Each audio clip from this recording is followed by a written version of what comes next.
Монгол улсын иргэд монгол хэлээ яагаад сурахгүй байна вэ?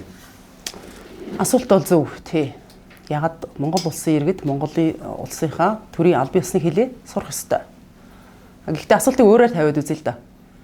12 жил тий боловсролын систем байгаа шүү дээ. 12 жилийн боловсролын системд суралцаад төгссөн хэрнээ яагаад монголоор ярьж чадахгүй байна вэ тэр хүүхдүүд? Монголоор ярьж сурахгүй төгсөж байна вэ гэдэг талаас нь асуултыг тавьбал бас арай өөр хариу гарч ирнэ л дээ.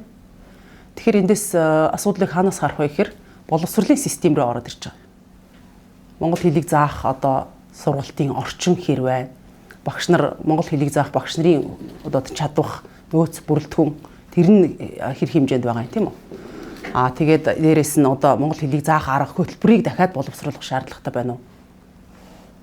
Монгол хэлийг сурах тэр хэрэгцээ бас байна уу тэнд? Энэ бүхнийг төрийн бодлогоор хэлний бодлогоор хэлний бодлогоор боловсролын систем рүү хандаж энэ бүхэн хавсарж нийлжээж төрийн хэлийг нийтдээ хүртээмжтэй ястан үндэстэн угсаатан болгон энэ хэлээр төрийн үйлчлэгээ авж ийн хууль ёсны бүх зүйлийг нэгээр явж штэ тийм ээ мэдээлэл авж байна.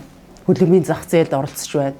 Тэгэхээр энэ бүхнийг сурах монгол хэлийг сурахгүйгээр яагаад энэ Монгол улсад амьдраад байна гэдэг талаас нь харж асуудлыг бодох хэрэгтэй л доо.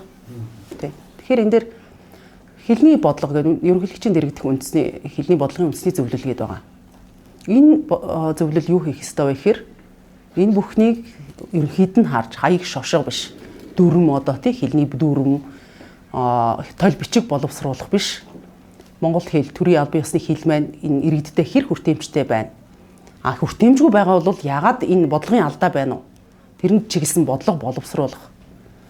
Гадаад руу бүр цаашлах юм бол зөвхөн дотооддоо бүх хэл гадаадд байгаа монгол иргэдийн хэлний чадвар ямар төвшөнд явж гин гэд ийм бодлого боловсруулаа явж явах хэрэгтэй. Ер нь хэлний сайн бодлого гэдэг бол ямар ч хэлний талаар ямар ч асуудал гарахгүй байгаад л оршдог.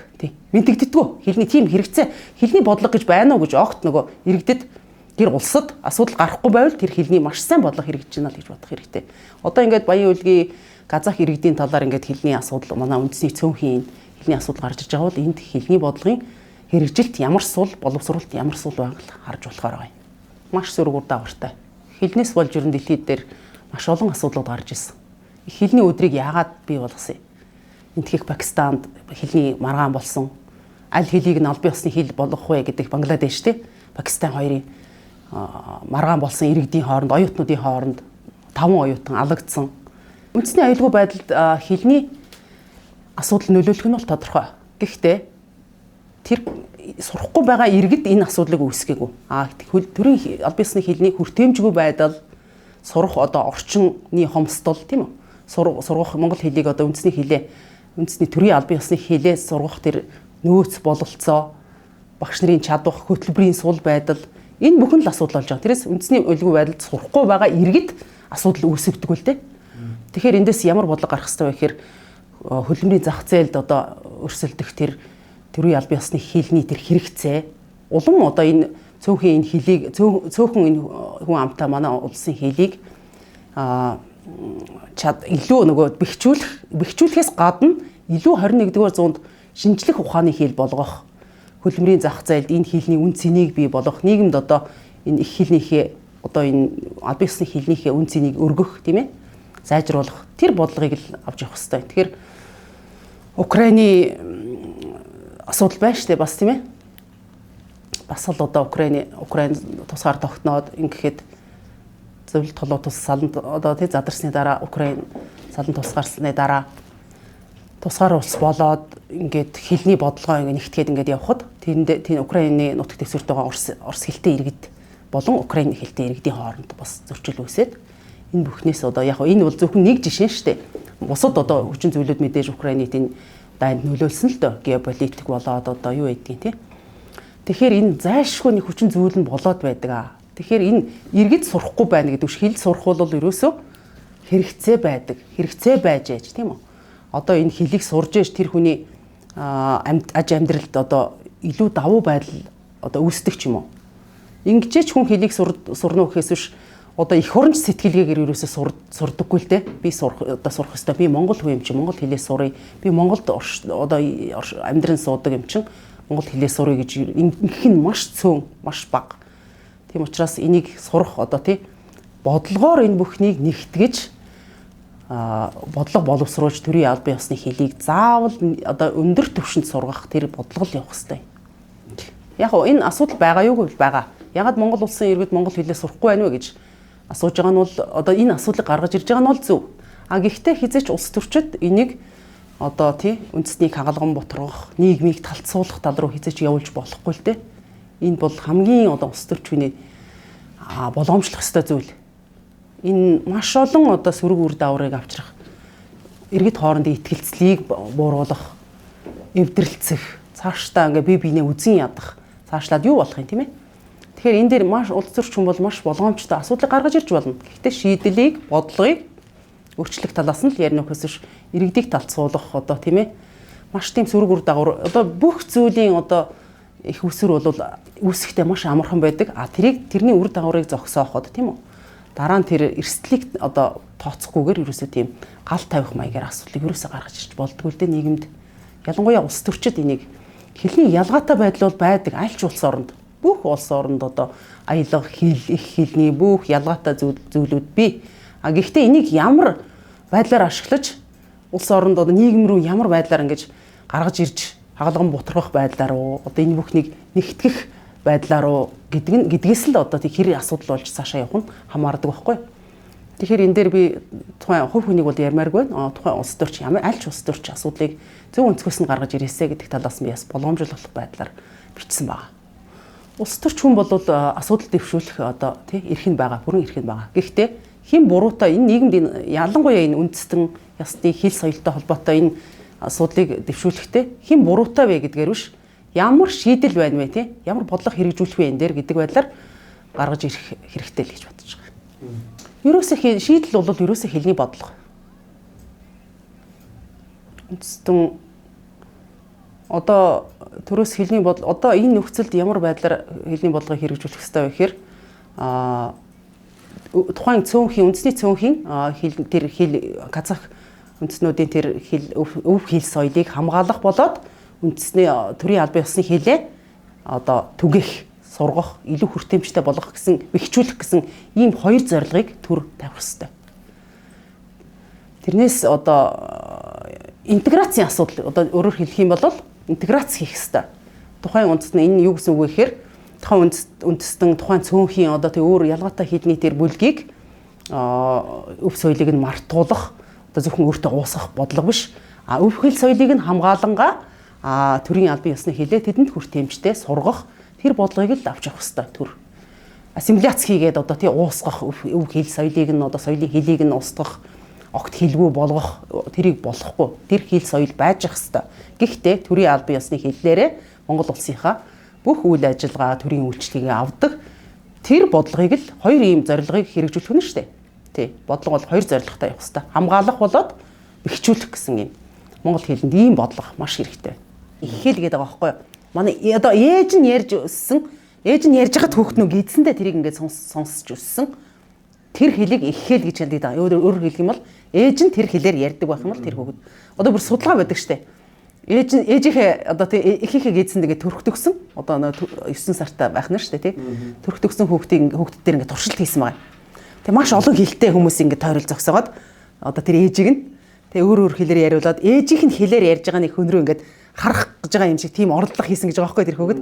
Ээжийнхаа хэлээр ярьж байгаа хүн рүү ингэж одоо ингэж яадаг юм тий тэр хүн рүү ингэж тэмүүлэх тийм оролдлого хийсэн гэд. Тэгэхээр илүү тэр ингээ ойлгоод байна шүү тэр хүүхэд. Тэгэхээр ихийнхээ эзнээс одоо эзэнд байхасаа сонсч өссөн тэр хэл бол яг ихийнх нь их хэлээ гэж явдаг байхгүй. Тэрнээс их хэлний өдрөнгөтэй бид нар чинь монгол хэллээ дүрм юугаа сайхан яаяач үлээ тийм арай буруу ойлголттой яваад байдаг. Энийг бол нөө ЮНЕСКО-гоос бүр хэлээд өгсөн шүү дээ. Их хэл гэжийнэ, төрлөх хэл гэжийнэ, албан ёсны хэл гэжийнэ гэд тий. Тухайн улс орн бол угаасаа төрийн албан ёсны хэлээрээ иргэдээ нэгтгэх нь тухайн төрийн үүрэг нь байдаг улс орны өөрийнх нь. Тэгэхээр энэ хэлний асуудлыг бол хизээч улс төржүүлж болохгүй, улс төрийн зэвсэг болгож ашиглаж болохгүй, улс төрийн оноо авах хэрэгсэл болгож ашиглаж болохгүй. Энэ бол одоо ялгаатай байдал нь өөрөө асуудал биш. Ялгаатай байдлыг яаж улс төрчид буруугаар ашиглаж байна вэ гэдэг нь өөрөө асуудал болдог. Маш аюултай эмзэг асуудал. Тий. Эндээс энэ хүн бүхэнд хамаатай хэлгүүгээр одоо бүтдэг ажил, хэлгүүгээр бид нийгэмд оролцож, хэлгүүгээр бие биентэй ойлголцож хизээч чадахгүй учраас хэл бол хүн бүрийн асуудал. Хэлийг их хэлээ өнгөөдвөл заавал англи хэлэл сурна, гадаад хэлэл сурна гэдэг ингээд. Гэхдээ англи хэл, гадаад хэл сурахыг ерөөсөө үүсгэж байгаа юм биш. Мэдээж гадаад хэлийг сурах ёстой. Нэгдүгээрт их хэл нь байх ёстой л гэж хэлээд байгаа. Хүчтэй улс орнууд хүчрхэг байх нэг үндэс юу юм? Хүчин зүйл. Ерөөсөө их хэл нэгдүгээрт нэмээд дээр нь 2-3 гадаад хэл гэж иргэдээ гэж боловсруулж. Дэлхийтэй харилцах хэл нь эргээд тэр иргэдээ нэгтгэх, үндэстэн нэгтгэх тэр хэлээ бол хүртэн эмчтэй хамгийн одоо шинжлэх ухаанч байдлаар хөгжүүлэх. Одоо энэ цөөхөн хүн амтай орны хувьд бол хэлний бодлого ямар үүрэгтэй байдаг вэ гэхээр одоо бас маргааныг одоо элдв маргаан үүсэхгүй байхаас гадна хэлний дотоод одоо тий дотооддоо маргаан үүсэхгүй байхаас гадна дахиад тэр хэлээ бэхжүүлэх, шинжлэх ухааны хэл болгох тийм ээ. Тэр л зорилго нь байдаг байхгүй. Тэр бодлогыг дандаа хэрэгжүүлж явах хэрэгтэй. Манайх чинь бас хэлний хуультай цөөхөн орны нэг штэ. Хэлний хуультай, хэлний бодлогын үндэсний зөвлөлттэй. Тэгэхээр бидэнд бол юу дутагдж байна гэхээр энэ одоо тий хэлний тухай хуулиндаа одоо шаардлагатай бол өөрчлөлт оруулах хэрэгтэй. Хэлний бодлогын үндэсний зөвлөл нь ажлаа сайн хийх хэрэгтэй байна. Бодлогоо судалгаанд суурилж, бодлогоо боловсруулах хэрэгтэй байна. Илүү одоо нийгэмд үн цэнийг нь өсгөх энэ бодлого судалгаануудыг дандаа хийж явах хэрэгтэй. Яагаад тэнд одоо асуудлын голыг юусоо хүмүүс манайхан казах иргэд гэж харахгүй байгаа гэж би бодож байгаа. Энэ бол асуудлын гол нь юундаа байна гэхээр хэлний бодлогын хүртээмжгүй байдал. Төрийн албан ёсны хэлийг сурахгүйгээр тэр хүн тэнд амьдраад болоод байна гэдэг чинь хэлний бодлого сул байна. Тэнд одоо сурахгүй тэр монгол хэл сурахгүйгээр амьдрч одоо амьдрахад хэцүү тийм үү? Амьдрч болохооргүй тийм нөхцөлийг үүсгэж бодлогоор сургах хэрэгтэй. Цэцэрлэгийн одоо орчноос нь эхлээд монгол хэлийг нь яаж баялаг одоо тий үгийн сантаа болгох уу? Ямар яруу одоо тод хилдэг болгох уу? Энэ бүхнийг боловсролын системд дахин оруулж илүү боловсролын системтэйг уйж өгөх хэрэгтэй.